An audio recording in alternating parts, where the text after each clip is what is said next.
Luoro bende okwako kar dak ma Obunga e boma ma Kisumo kaluwore gi rochruok mar arita kwe masani koro rocho chenro mag ohala kod ngimagi ma pile ka pile. Millicent Adhiambo miyo ripot matut ewi ywak mar jodak ma Obunga. Obunga, kar dak ma yudore e boma ma Kisumo.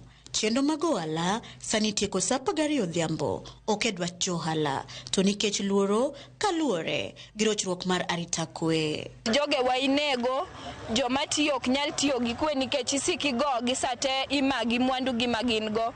An kaka an abedo ga katimo business ka mondo ayud kaka anya yudo pesa moro ka di school dwe mar 9 to tinda loro chon sa 12 aseloro ga dokot. Bunga ka igoyo ji machuno ni koro inyalo dok od saa 2 sama ko negi dog od saa dok od ke ji wuotho gi chuma tindo garo kama di school moko mondo wuok gokinyi gimoro saa 12 nyathi suk di school japuonj dwa ni di school on time sama nyathi di school mene biro goye tema nyaka bag. Jodak yuagoreyo ewi monj ma kinde ka kinde dukni mituro kod mecho mag ang'enge masani ojimbore e alworano kata mana e odiochieng' alanga. Wan gi ywak nitie jowa matiyo Superloaf ka matiyo gotieno madhi tich gotieno joge go pile to malite mogik ni gogi to iyudo ni onge atwa mokawo orucha nyocha walao moko kadwa turo dukni ka saa 10 otieno jokuoyo tekova Obunga waka Obunga kamwadake Obunga Kasarani Segasega Nyawita osebedo gi kido marach kuom dweche 6 mokalo ni jokuoye gagaji to en ohala Kisungu wacho ni business as usual. John Okelo lero kaka jago moro ma jagni 25 nyocha omonji chieng' ngeso juma mokalo gi jonjore mana machiegni gi rangae kowuok neno opira mar UEFA. Nyathi monegno en ja ohala en ja kinyozi owuok neno mpira to kodonjo tigo e chuma kamodake koro kwan safe kaka jobunga. Giyango ni sani jonjore go biro ka joma onge kuonde dak ka gidwaro kony ka bende giwacho ni kata mana moko kuomgi ong'ere to onge ondamo ma osekawnegi.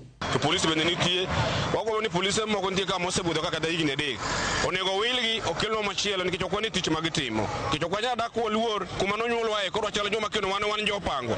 Wadwaro ni mondo gini ochop e kiwango makoro nyathi manyo oneg mogikni obed ng'at mogik monegi to jomonege bende nyaka dwar mondo yudi kotamore to wabro loso ng'anyo maduong' mogik nikech ngima dhano en gima lich ahinya moko nego be ni kawe to dhi adhiya kamano.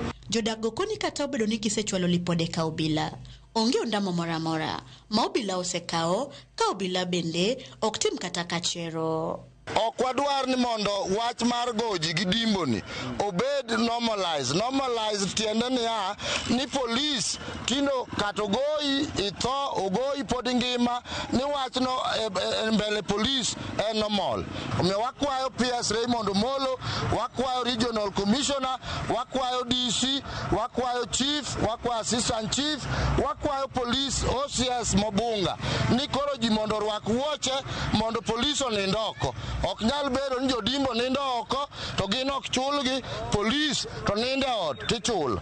Jodak gi ywak ni yo makende maginyalo yudo godo resruok en ka jochiw arita okaw ting' margi kaka owinjore.